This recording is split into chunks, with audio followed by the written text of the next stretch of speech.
여러분, 한 가지 질문을 드리겠습니다. 혹시 여러분 주변에 이런 사람 한 명쯤 있지 않나요? 분명히 실력은 있는데 그 실력을 본인 입으로 먼저 말하는 사람. 남의 작품을 보면 늘 흠을 잡고 칭찬은 내려주듯 하고 배움 앞에서는 고개를 드는 사람. 혹은 어느 날 문득 거울 앞에서 그 얼굴이 자신의 얼굴과 겹쳐 보인 적은 없으신가요? 오늘 이야기의 주인공도 그런 사람이었습니다. 이름은 남도현. 조선 최고의 화원이 될 거라 믿어 의심치 않았던 젊은 화가. 붓 하나로 세상을 다 가졌다고 생각했던 사내. 하지만 그의 이야기는 가장 예상치 못한 곳에서 가장 예상치 못한 사람으로부터 뒤집어지기 시작합니다. 자, 그렇다면 붓을 든 채 세상을 내려다보던 남도현의 이야기 속으로 들어가 보겠습니다. 산 아래 자리한 제법 큰 기와집에 화실 하나가 있었습니다. 이 화실의 주인은 25살의 젊은 화원, 남도현이었습니다. 도현은 12살 때부터 붓을 잡았습니다.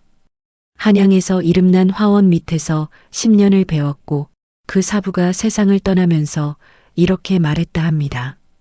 도현아, 너의 붓끝에는 하늘이 담겨 있다.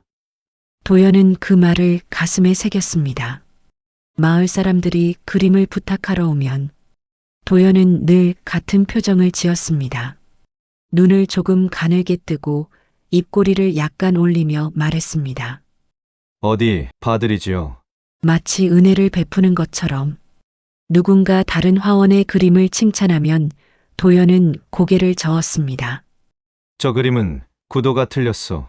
여백을 모르는 자가 그린 것이오. 붓질이 거칠구려. 기본기가 안 된 티가 나오. 저건 그림이 아니라 그냥 먹칠이지. 마을 사람들은 도현의 그림은 인정했습니다. 실제로 그의 그림은 뛰어났으니까요. 하지만 그 사람 됨에는 고개를 저었습니다. 실력은 있는데 사람이 문제야. 저 거만함을 누가 고쳐줄 수 있겠어? 그 수군거림이 도현의 귀에 들렸어도 도현은 개의치 않았습니다. 그들이 나를 이해하지 못하는 것이다. 뛰어난 자는 외로운 법이다. 그렇게 도현은 스스로의 세계 안에 갇혀 살았습니다. 어느 이른 봄이었습니다. 고을 현감이 도현을 불렀습니다. 이번에 관아에 걸만한 큰 그림이 필요하오. 백성들이 보고 마음을 편히 할 수 있는 살아있는 듯한 산수화를 그려주시오. 도현은 가볍게 고개를 끄덕였습니다. 맡겨만 두십시오. 그런데 화실에 돌아와 화선지 앞에 앉은 도현은 첫 번째 붓질부터 이상하다는 것을 느꼈습니다. 분명히 구도는 완벽했습니다. 먹의 농도도 붓의 속도도 모두 교과서 같았습니다. 그런데 그림이 살아있지 않았습니다. 사흘을 그렸다가 구겼습니다. 닷새를 그렸다가 또 구겼습니다. 열흘이 지나도 현감에게 내놓을 만한 그림이 나오지 않았습니다. 도현은 밤새 앉아서 생각했습니다. 왜 이럴까? 기술은 완벽한데 구도도 맞고 먹도 맞고 붓질도 맞는데. 그런데 그 생각 끝에 아주 작은 목소리 하나가 올라왔습니다. 혹시 내가 모르는 무언가가 있는 것일까? 도현은 그 목소리를 재빨리 눌러버렸습니다. 말도 안 되는 소리. 내가 모르는 것이 있을 리 없다. 하지만 그 목소리는 쉽게 사라지지 않았습니다. 기분을 전환하려고 붓을 내려놓고 산길을 오르던 어느 아침이었습니다. 도현은 산 중턱 바위 위에 한 노인이 앉아 있는 것을 보았습니다. 허름한 옷에 지팡이 하나, 얼굴은 주름이 깊었고 손등에는 세월이 새겨져 있었습니다. 노인은 먼 산을 바라보고 있었습니다. 아무것도 하지 않고 그냥 바라보기만 했습니다. 도현은 그냥 지나치려다 발걸음을 멈췄습니다. 노인의 눈빛 때문이었습니다. 무언가를 깊이, 아주 깊이 보고 있는 눈빛. 도현이 평생 그림 속에서 담아내고 싶었지만 한 번도 성공하지 못한 바로 그 눈빛.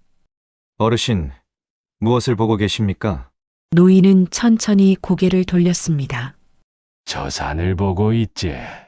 그냥 산인데 무엇이 그리 대단합니까? 노인은 웃었습니다. 주름이 모두 눈가로 몰리는 미소였습니다.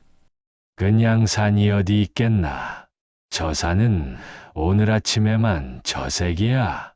내일은 또 다른 색이고, 비 오는 날은 또 다른 산이지. 평생을 봐도 똑같은 날이 없어. 도연은 잠시 멈췄습니다. 그림을 그리시나요? 노인은 고개를 저었습니다. 나는 그림을 못 그리네. 그냥 보는 사람이야. 도연은 속으로 생각했습니다. 그림도 못 그리는 사람이 산을 본들 무슨 의미가 있겠어? 하지만 이상하게도 그 자리를 쉽게 떠나지지 않았습니다. 그로부터 사흘이 지났습니다. 도연은 여전히 그림을 완성하지 못하고 있었습니다.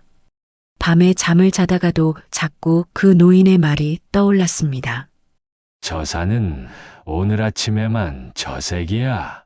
결국 도연은 붓과 화선지를 들고 다시 산으로 올라갔습니다. 노인은 또 같은 바위 위에 앉아 있었습니다.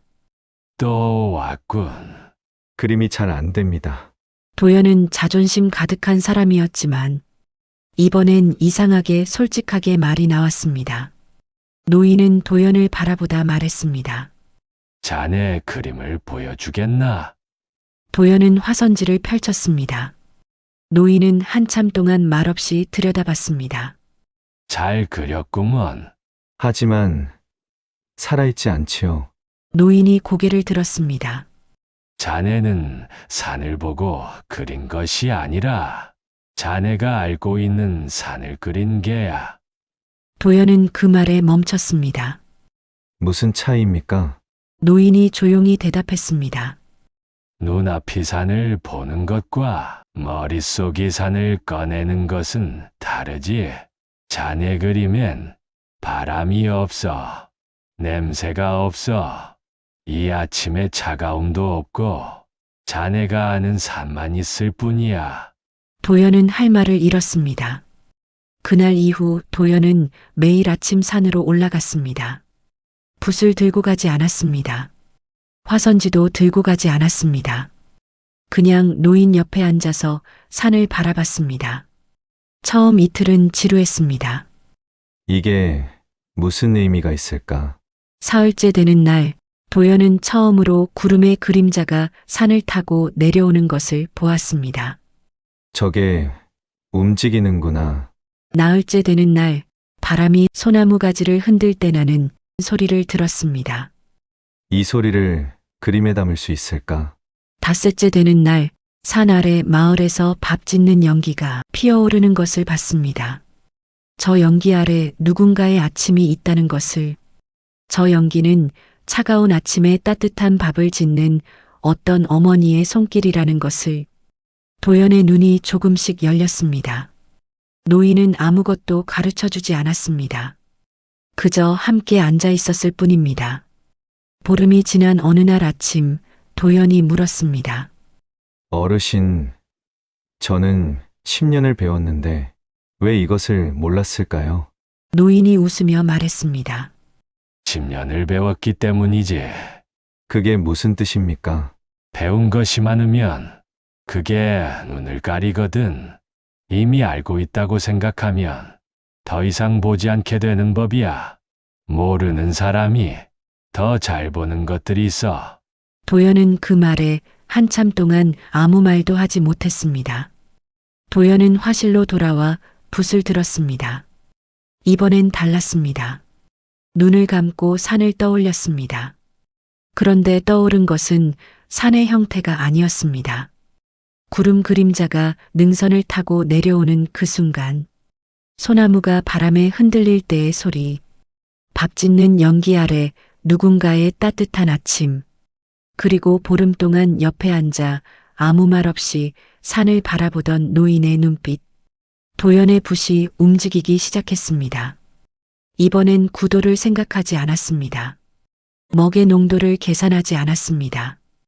그냥 눈에 담겼던 것을 손이 기억하는 대로 그었습니다. 날이 밝아올 때쯤 그림이 완성되었습니다. 도연은 뒤로 물러서서 그림을 바라봤습니다. 그리고 난생 처음으로 자신이 그린 그림 앞에서 눈물이 났습니다. 살아있었습니다. 그림 속에 바람이 있었습니다. 그림 속에 냄새가 있었습니다. 그림 속에 그 아침의 차가움이 있었습니다. 그리고 그림 속에 그 모든 것을 바라보는 어떤 사람의 따뜻한 마음이 있었습니다. 며칠 후 도연이 완성된 그림을 현감에게 가져갔습니다. 현감은 한참 동안 아무 말도 하지 않고 그림을 바라봤습니다. 그러다 조용히 말했습니다. 도연, 이 그림은 이전 것들과 다르구려. 살아있어. 도연은 고개를 숙였습니다. 좋은 분에게 배웠습니다. 현감이 눈썹을 올렸습니다.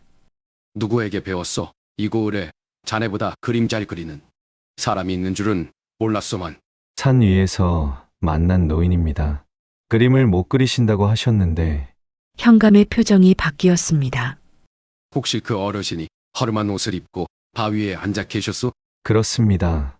현감이 천천히 말했습니다. 그분이 한양 도와서 수장을 지내신 전 파원도감 어른이요. 몇 년 전 자리에서 물러나신 뒤 이 고을에 내려오셨지. 직접 붓을 잡지 않으신지 수십 년이 되셨다고 하더구먼. 도연의 발이 굳었습니다. 조선 최고의 그림쟁이가 나라에서 부르는 자리. 도와서 수장. 평생 최고를 꿈꿔온 도연에게는 하늘 같은 자리. 그분이 그 허름한 옷을 입고 바위에 앉아 산을 바라보던 그 노인이었습니다. 아무것도 가르쳐 주지 않고 그냥 옆에 앉아 있기만 했던 그분. 도연의 눈에 눈물이 고였습니다. 도연은 다음날 아침 서둘러 산으로 올라갔습니다. 노인은 여전히 그 바위 위에 있었습니다. 어르신, 저는 어르신이 어떤 분이신지 몰랐습니다. 이골 최고의 의원인 줄도 모르고 무례하게 노인이 손을 들어 도연의 말을 막았습니다. 알 필요 없었지. 알았으면 제대로 못 봤을 거야. 무슨 말씀이십니까?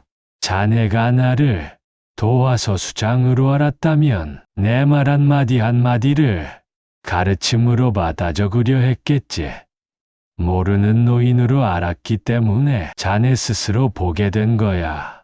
가장 좋은 배움은 스스로 얻는 것이라네. 도연은 그 자리에 무릎을 꿇었습니다. 저는 10년을 배우면서 단 한 번도 제가 모른다고 생각한 적이 없었습니다. 어르신 덕분에 처음으로 내 그릇이 비었다는 것을 알았습니다. 노인은 조용히 웃었습니다. 그 말이 진짜 배움의 시작이야. 도연은 화실에 앉아 그림을 그리는 날보다 산을 오르고 마을을 걷고 사람들을 만나는 날이 더 많아졌습니다. 누군가 다른 화원의 그림을 칭찬하면 도연은 이제 이렇게 말했습니다. 저 그림의 저 부분은 저도 잘 못하는데 대단하구려. 마을 사람들이 깜짝 놀라 서로 눈을 마주쳤습니다. 도연에게 그림을 부탁하러 오는 사람이 늘었습니다. 실력 때문이기도 했지만 이제는 그 사람 자체가 좋아서 찾아오는 이들이 생겼습니다. 어느 날 한 아이가 도연의 화실을 기웃거렸습니다. 저도 그림 배울 수 있을까요? 도연은 웃으며 말했습니다. 물론이지. 앉아보게. 내가 먼저 배우러 왔으니 함께 배우세. 아이는 영문을 몰라 갸웃거렸지만 도연은 개의치 않았습니다. 그리고 매일 아침 도연은 산으로 올라가 그 바위에 앉았습니다. 노인은 이미 떠나고 없었지만 바위는 그 자리에 있었습니다. 산도 그 자리에 있었습니다. 오늘은 또 어제와 다른 색이었습니다. 명심보감에 이런 말이 있습니다. 오늘 배우지 않아도 내일이 있다고 말하지 말라. 도연은 12살 때부터 붓을 들었지만 진짜 그림은 25이 되어서야 처음 그렸습니다. 그 차이는 기술이 아니었습니다. 눈이었습니다. 그리고 그 눈은 겸손해서만 열렸습니다. 여러분, 오늘 이 이야기에서 혹시 이런 생각이 드셨나요? 나는 지금 내 그릇이 가득 찼다고 생각하고 있지는 않은가? 나는 지금 눈앞의 것을 진심으로 바라보고 있는가? 내가 가장 잘 안다고 믿는 바로 그 순간, 배움이 멈추고 있는 것은 아닌가? 명심보감은 우리에게 거울을 내밉니다. 그 거울은 얼굴이 아니라 마음을 비춥니다. 도연처럼 거만했던 순간이 있었다면 괜찮습니다. 도연도 그랬으니까요. 중요한 것은 그 다음입니다. 바위에 앉아 산을 바라볼 수 있는 용기, 모른다고 말할 수 있는 용기, 그리고 매일 아침 새로운 눈으로 세상을 볼 수 있는 용기. 그것이 진짜 배움의 시작입니다. 오늘도 끝까지 봐주셔서 감사합니다. 이 이야기가 마음에 남으셨다면 좋아요와 구독 부탁드립니다.